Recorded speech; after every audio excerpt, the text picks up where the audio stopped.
14 বছর পর বাংলাদেশ জামায়াত ইসলামীর মগবাজারস্থ কেন্দ্রীয় কার্যালয়ে আসলেন জামায়াত ইসলামের সাবেক ভারপ্রাপ্ত secretary general ATM Azharul Islam. আজ সকাল 10:52 তিনি কেন্দ্রীয় কার্যালয়ে আসেন। এর আগে সকাল 9:30টায় বাংলাদেশ মেডিকেল বিশ্ববিদ্যালয় থেকে তিনি ছাড়া পান।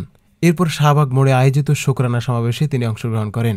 এটিএম আজহার কেরানীগঞ্জ কারাগারের তত্ত্বাবধানে বাংলাদেশ মেডিকেল বিশ্ববিদ্যালয়ে চিকিৎসাধীন ছিলেন।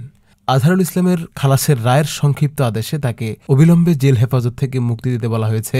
প্রধান বিচারপতি সহ সুপ্রিম কোর্টের আপিল বিভাগের 7 বিচারপতির স্বাক্ষরের পর 3 পাতার সংক্ষিপ্ত আদেশ গতকালই প্রকাশিত হয়েছে।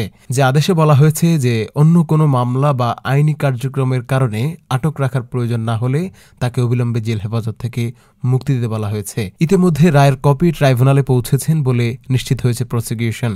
ট্রাইব্যুনাল থেকে মুক্তির পরোয়ানা কারাগারে পৌঁছালে কাল সকালে তাকে মুক্তি দেওয়া হবে। প্রধান বিচারপতি ডাক্তার সৈয়দ রিফাত আহমেদের নেতৃত্বাধীন 7 বিচারপতির পূর্ণাঙ্গ আপিল বেঞ্চ সর্বসম্মতিক্রমে এটিএম আজহারুল ইসলামের আপিল মঞ্জুর করে আন্তর্জাতিক অপরাধ ট্রাইব্যুনালের রায় বাতিল করে গতকাল সকালে রায় ঘোষণা করেন। ফলে মৃত্যুদণ্ড থেকে খালাস পান এটিএম আজহারুল ইসলাম। মানবতা বিরোধী অপরাধের মামলায় মৃত্যুদণ্ড থেকে কোনো আসামি আপিল বিভাগের রায়ে এই প্রথম খালাস পেলেন।